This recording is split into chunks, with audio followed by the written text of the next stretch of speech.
Hello, everyone. I am Matt Williamson. You probably know that. So, pulling back the curtain, I am recording this on Friday, the 21st, because tomorrow I am going out of town on a vacation we do every year, Deer Valley YMCA camp. There's no internet really there, very little cell coverage, kind of disappear right before the season.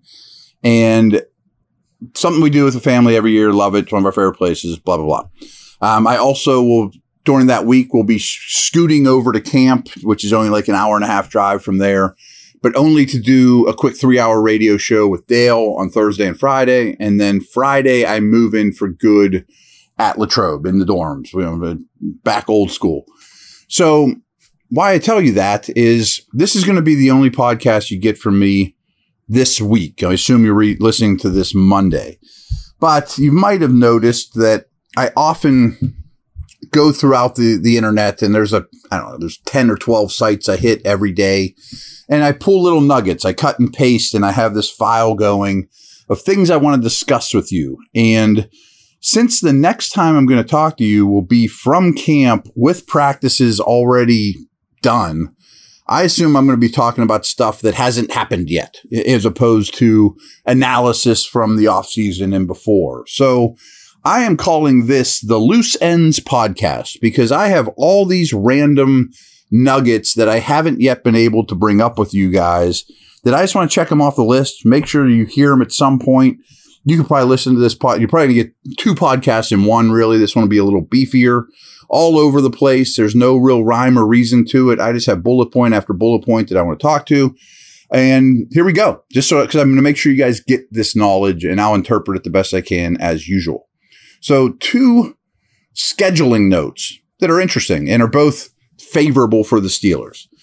Pittsburgh does not face a single opponent that is coming off a bye. So, I mean, you can look at the Steelers schedule and be like, boy, they got nice rest here. That doesn't look like a tough road trip. But you'd have to go through every other team's schedule and be like, well, what's their rest or what's their situation leading up to the Steeler game? Well, they're not playing a team that is going to have 2 weeks to prepare for. That's great. That's rare. They also travel the 12th fewest miles of any team in the league. If you add up all their road trips in terms of air mileage, only 11 teams are going lesser distance. And that includes trips to LA and Seattle. So there's a couple big ones, but a lot of shorties, which is great. Okay. Again, this is just random, just things I'm just throwing out there. I didn't know this till this week.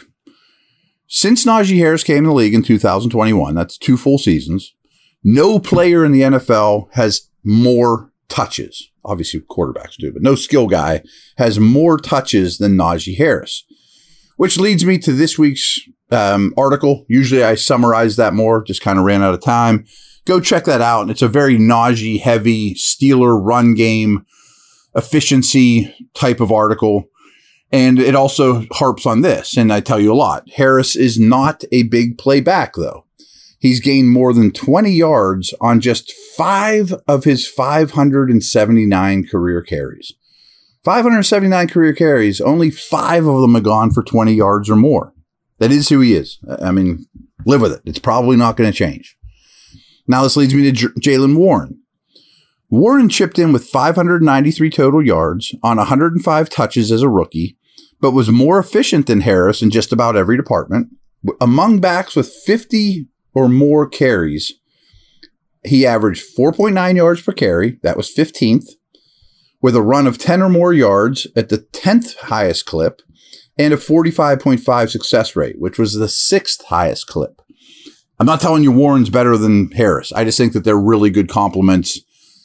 And I'm not saying he's Amos Zaraway to the big back, but he's more of that to me than the every down workhorse. Go read the article. I'm done telling you on that. Okay. This makes me a little crazy. Pittsburgh ran jet sweeps 10% of the time last year, easily the highest rate in the league, while a staple of their run game was inside zone with jet motion before the snap. So that doesn't mean they handed it off every time, but you guys have seen a lot of jet motion. I also told you this is a heavy zone team. That's a big thing I talk about in the article.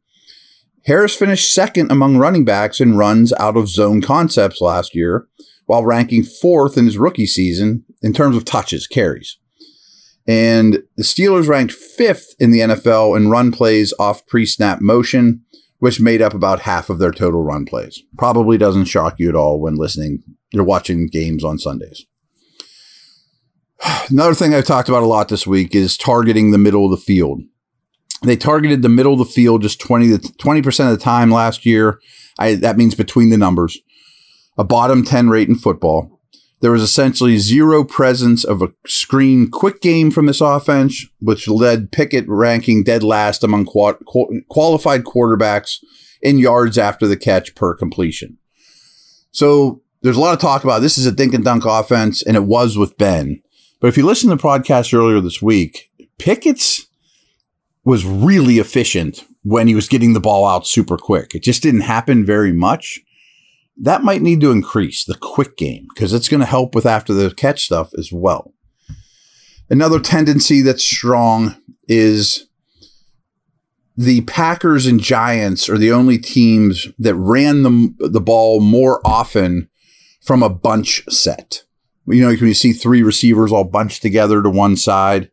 Well, the Steelers had a bit of a tell there too. It goes back to predictability. Bunch, look for run more than you do against most teams.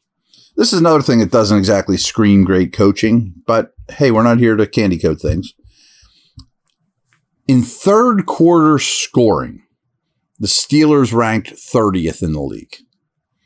It's pretty bad because immediately my thoughts are, without dissecting every game, halftime adjustments are coaches. You know, you've got, especially when you run the ball well, you're starting to wear teams down. Third quarters, you should come out there and continue to hand it to them or, you know, be better. You got to score more than 30th most points in the third quarter.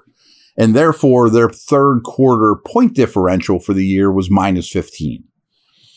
A couple of little TJ Watt nugget here, and then we'll go for a break. This comes from Touchdown Wire. They do really good work. You probably know this, but they were 8-2 with Watt in the lineup last year. Now, that doesn't mean they're going to be 14-3 if he plays every game, but they're 8-2 with him in the lineup. Since TJ Watt came in the NFL, the Steelers' first-round pick in 2017, no edge defender has amassed more total pressures than Watt's 241. And that's with him missing 7 games due to injury in the 2022 season. It's pretty darn impressive. Myles Garrett came in the league the same year. Now, Bosa and Parsons haven't been around that long, but since Watt has been in the league, he leads the league in pressures, and that was with 7 games missed. You know, pretty darn good. Superstar. All right, like I said, I will be back in a moment and got more of these nuggets on what I am calling the Loose Ends podcast.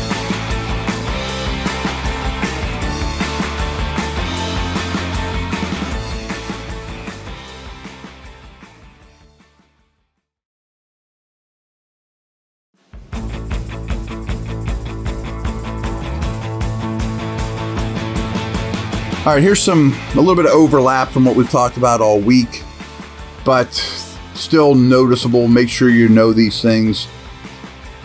11.3 of Pickett's targets routes were go routes, 3rd highest rate among qualified quarterbacks. Makes me crazy. 5.8 of his pass attempts were screens. That was 29th in the league. Also kind of makes me crazy. And dead last in slant route target rate. Also kind of makes me crazy. Which is going to lead me to Pickens. Pickens should be your slant guy. And Deontay's great at him as well. And despite Pickett having the mobility to roll out of the pocket, the Steelers rarely called play action. Pittsburgh used play action just 19% of the time last season, 29th in football. That also makes me crazy. Once Pickett took over in week 4, his play action drop back rate of 18.6 was the 5th lowest rate among qualified quarterbacks. He ranked 5th in the league in pass attempts from outside the pocket. You should continue to throw on the run going forward, but let's see it set up with more play action, which I 100% agree. Let's see play action boot, things like that. The Steelers ran a lot of bunch formations, as I mentioned before. They used bunch formations 10% of the time. That was 8th highest rate in football. and their plays out a bunch were 5th most. Pickett was pretty efficient when throwing out a bunch, 5th in passing yards, 6th in yards per pass attempt.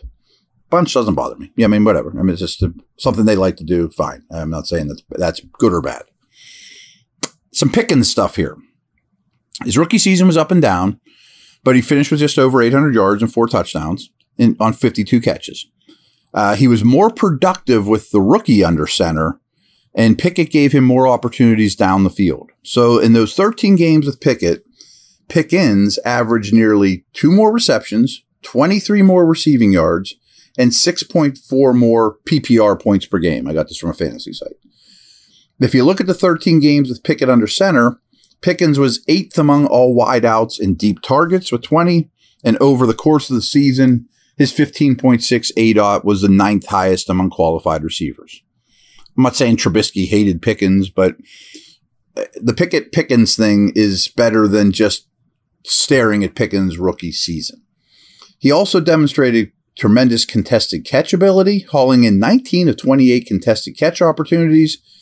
He ranked 18th in fantasy points per target and 15th in quarterback rating per target. You'd like to see him run more than just go routes, but he was flashed tremendous upside last year. So this next nugget comes from NFL.com's advanced stats. And they have a stat called catch rate over expectancy.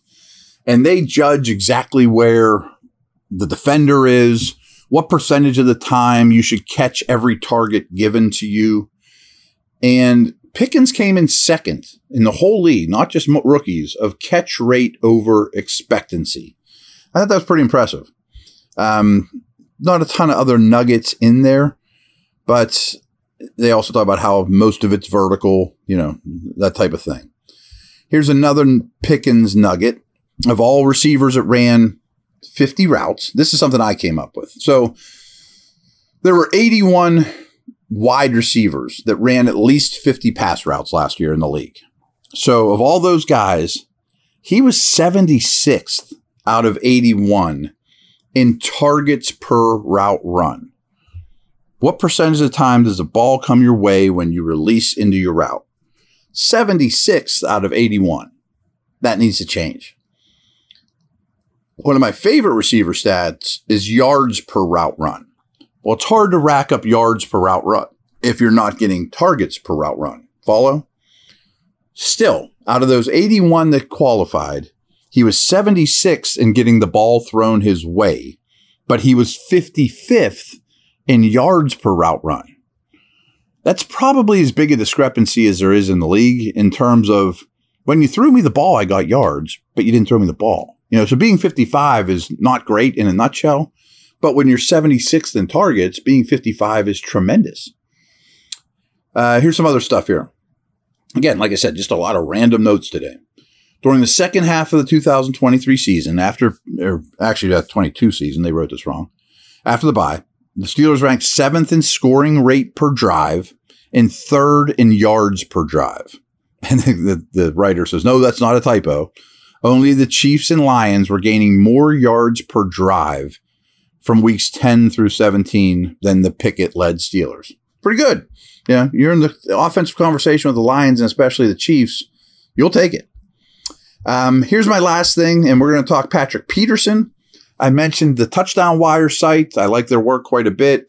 Like ESPN, they've done their top 10 lists of every position, as so many people do this time of year. And I was blown away to see this, and I should have mentioned it when it happened a month ago when it came on the internet. But they had Patrick Peterson as the 10th best corner in the entire league, still. And they make a pretty strong case for him. So I'm going to read that, and then we're going to wrap this thing up, and then I'm going to go on vacation. Well, I'm actually there right now while you're listening to this, pulling back the curtain. And then we're going to talk camp when I return. But anyway, the 33-year-old Peterson made the 10th panel on our best cornerback list with a renaissance season in which he allowed 48 catches on 80 targets, but for only 584 yards, only 198 yards after the catch, 5 touchdowns, 5 interceptions, 9 pass breakups, and an opponent's passer rating of just 77.3. The lowest passer rating he's allowed in a season since 2015, when he was frankly the best corner in the league. In addition, Peterson did all this on a defense run by Ed Donatel that did very little to help its players with pressure schemes and coverage switches. Folks, the Vikings defense was as vanilla as you could get. Brutal. And did not help Peterson's cause at all. Nonetheless, Peterson was great in both zone and man coverage. He had an opponent passer rating of 54.2 in zone and 67.4 in man, both of which are very good numbers. Here's the only thing I'll tell you.